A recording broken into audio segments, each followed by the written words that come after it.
And then he's pausing on the phone because I'm saying, why do you need my brothers to sign these forms now? Why?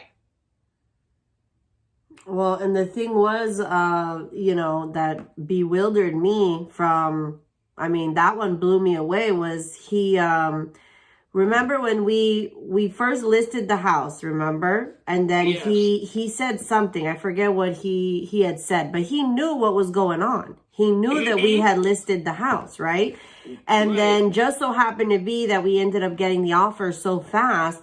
And so then as soon as we got the offer, he knew about the offer because he made us sign typed up something and made us, just putting in his 2 cents, and it had nothing to do with anything. It was like, and I was just appeasing him like, okay, yeah, sure, we'll sign it, but it was literally like did nothing, and then so he was fully aware that we were under contract. So I didn't think that I needed to tell him what to do. You know what I mean? Exactly. Like you got a signed contract from your client, a personal representative. You know what I mean? You should now go and do what you got to do with the court. Exactly. He's not telling me what to do with the transaction to get it closed. Like each professional does what they do. I wasn't trying to tell anybody how to do their job. You know how to do your job. Exactly. Knows how to do his job. He knows how to do his job. I'm the person that y'all trying to get this job done for. And nobody's doing anything for free. Everybody's going to get a piece of this. So what is the problem? And he's the only person who got his money up front.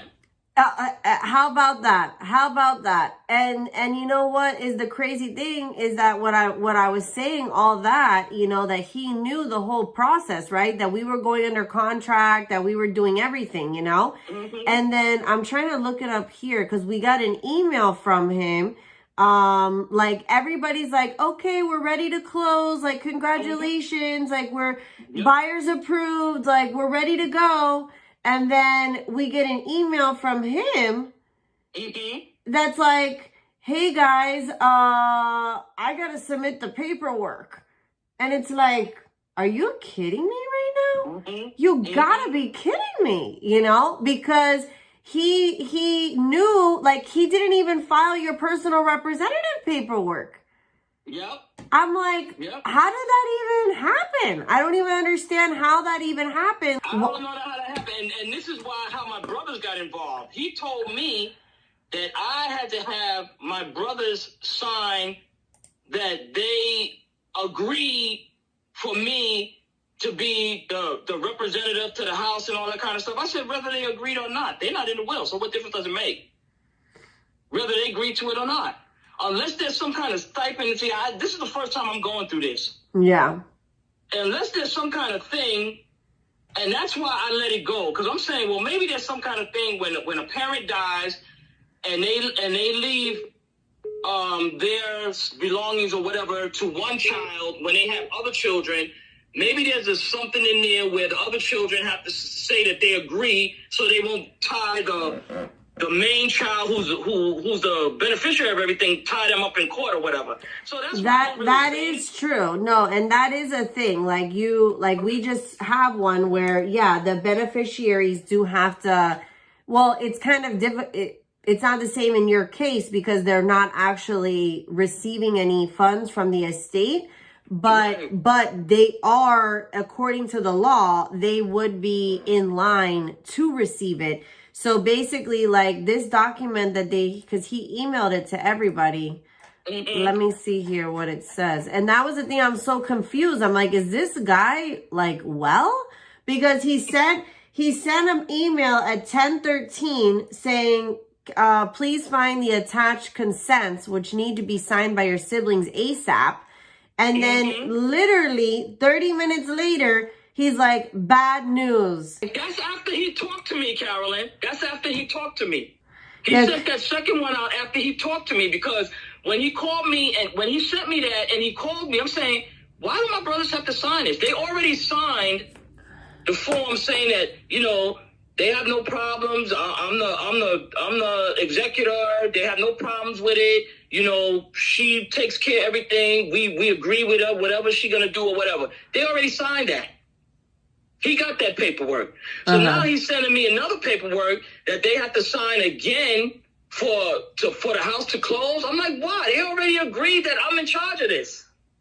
Right. So that's why I said, and second of all, one of my brothers is not even on there to receive.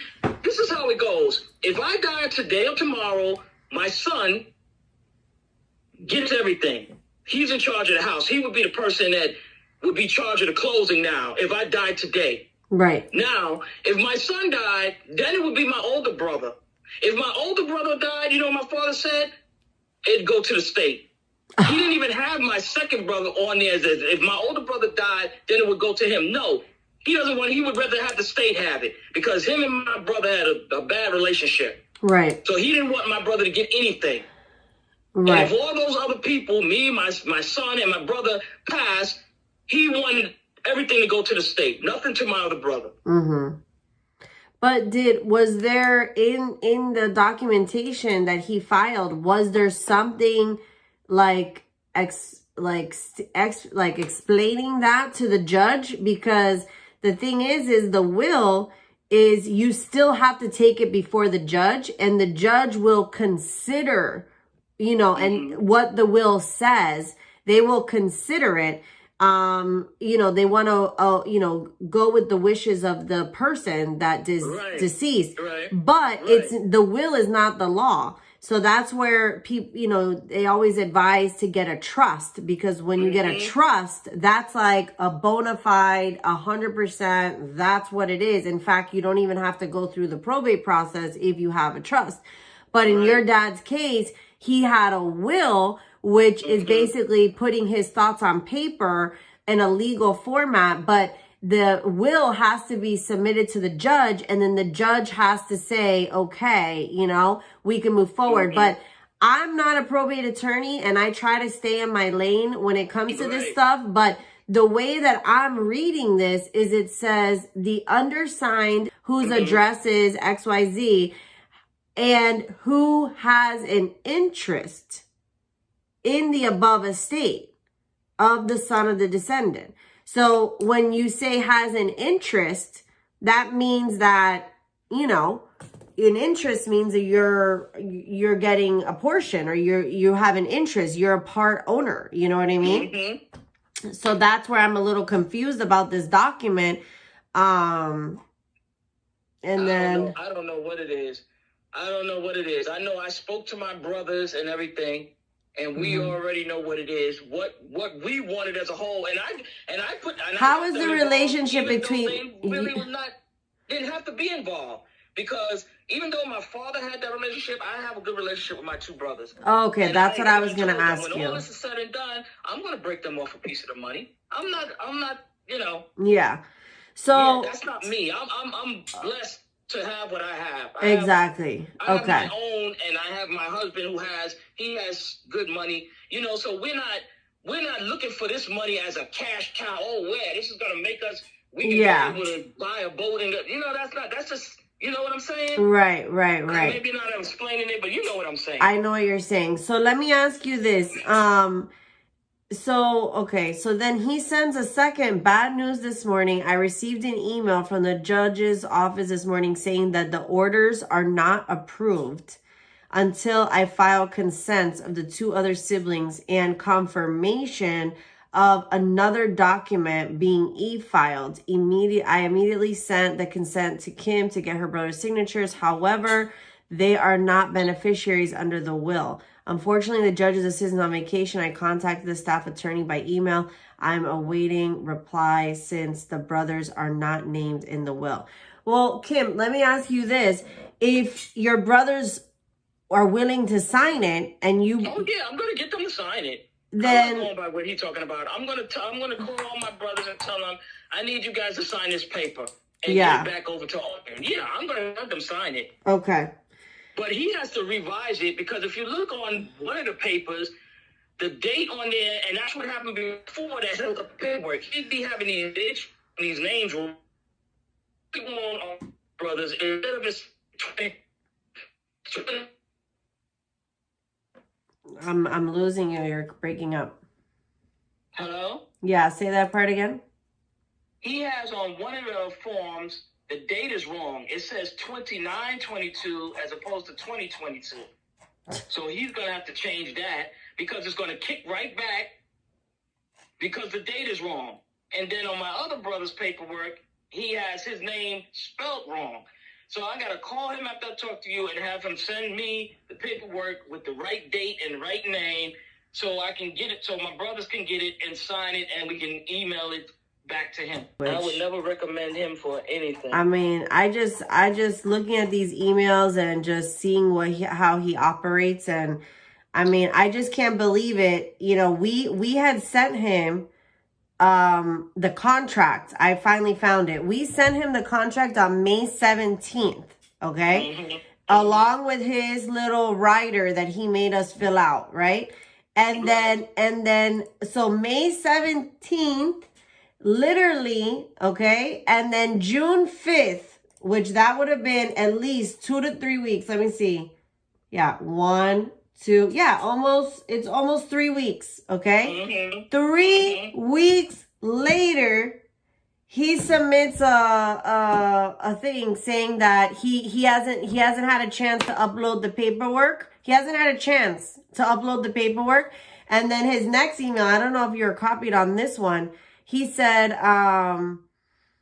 he basically had said that he's a solo entrepreneur, solo practitioner, and that he has too many files on his desk that he won't be able to file, our paperwork to the end of the month. I'm like, is this guy serious? It just baffles me. He's an attorney. All attorneys that I know, and I worked for attorneys because I used to be a paralegal, they have assistants. Apparently he doesn't. But why can't you get your paralegal, or why can't you get your legal secretary to file it? Apparently he doesn't. Because that's what he said in the email. He's full of so much crap. I just want to hurry up and get finished with him because I will never hire him to sign a paperwork to clean my teeth. Mm-hmm. Mm-hmm. It's just ridiculous, man. Stuff is taking too long, and everybody else is doing their job. The paperwork is done. Everybody else is on point and getting their job done, and you're the one that's dragging your feet. And you gave me so much hope last night. He purposely called me last night and said everything is a go. All the things are done. We just got to do da da da da da. And then he hits me with this morning. Wow. So that's what I'm going to do. All right, because, let's try to get your brothers on 911 because, again, we're starting to get into, it's Tuesday and then this and then, and then the rates, I'm sure you saw in the news, have shot up astronomically. It's literally, this guy could literally crash our whole deal, believe it or not. You know what I mean? And it's all for senseless things. So whatever he wants us to fill these papers out, then let's just fill them out and keep it moving and hopefully, Yeah, I'm going to get that done as soon as possible. Okay. I'm going to call him first and have him resubmit the papers properly because I don't want the papers to be thrown out because he got the wrong date on there. Mm-hmm. Once my brother sign it, I don't want no problems. Yeah. So I'm going to have him do that. Once he send me that, then I'm going to call my two brothers. My brother has a fax machine, so he can just fax it to. What I have to do with my other brother, because he don't have access to that, is I have to get the building that he lives in, the building manager, I know her. I'm going to have him come down to his building manager and have her fax it from her machine and send it to them. Okay. But I'll get it done. Okay. I'll get it done. All right, Kim. Thank you. All right. Thank you. Okay. Bye. Bye-bye. Holy smoke. This is the real deal. Okay. This is real situations with probate attorneys. Okay. And people don't know what kind of probate attorney they're getting involved with until it's too late, okay? And, I end up working with a lot of my clients once they've already hired a probate attorney, and I'm working with them on the sales side. I've seen some wild stuff from probate attorneys, but this guy is crazy. You heard everything. And, we're literally extending the closing date, And it's just because he's not filling out the paperwork right. He's lying. He's lazy. Okay. We had this fully under contract May 15th. And then he didn't even, on June 5th, he decided to tell us, oh, I haven't even filed the personal representative paperwork. Like, what? Like, he knew we had the contract since May 15th. That would have been in his brain, like, oh, I got to file the paperwork, And so it's so important, guys. I can't tell you how important it is that you work with a reputable probate attorney. Please listen to what I'm saying. It costs you money. I had another one last month that was unbelievable. Okay. The probate attorney could have closed. We wanted to close before the 90-day creditor period. The probate attorney refused to do it. He put all this fear into the personal representative that, all these bad things are going to happen if he did that. Okay. In the process, not only did he have to pay double the lien search and fees, double the estoppel and HOA fees from the HOA. Not only did he have to do 2 more months of mortgage payments, because every time you hold the house, you just end up going longer and longer. Not only did he have to do that, and then on top of it, during that process, the septic tank took a crap. Literally, okay? And he had to have the septic tank, the front and the back, completely flushed out, which was another thousands of dollars. So how much, because of that probate attorney, his way of operating his business, okay, his way of running files, okay, ended up costing my personal representative probably about 10 grand, just because he wanted to do it his way, okay? So I can tell you this from so much experience. Make sure you know who you're dealing with on the probate attorney. Make sure. And I'm going to tell you, the really reckless ones, okay, like this guy that we're dealing with right now, he doesn't have a Google page. And most of the ones I've noticed that are reckless and just, they don't have Google pages, because you know what? People blow them out of the water on a Google page. So think about it. If you're working with a professional that doesn't have a Google page, that should be your first, little sign. And at Probate Property Angels, I know all the good probate attorneys. Trust me, I see all of them in action. I see them. Everybody can say, oh, I'll do this and I'll do that and I'm amazing. I see the amazing ones. I see the ones that are getting stuff done, and I see the ugly ones, okay? So if you want to get the right probate attorney, contact me. Let me know where you're going to be filing. Broward County, Miami-Dade County, St. Johns County, Duval County. I know who's who, okay? I see the work that they do. So contact me. Make sure that this call that you just listened to, days before closing, 2 days before closing, doesn't happen to you. Thanks for watching, guys. I hope this helped.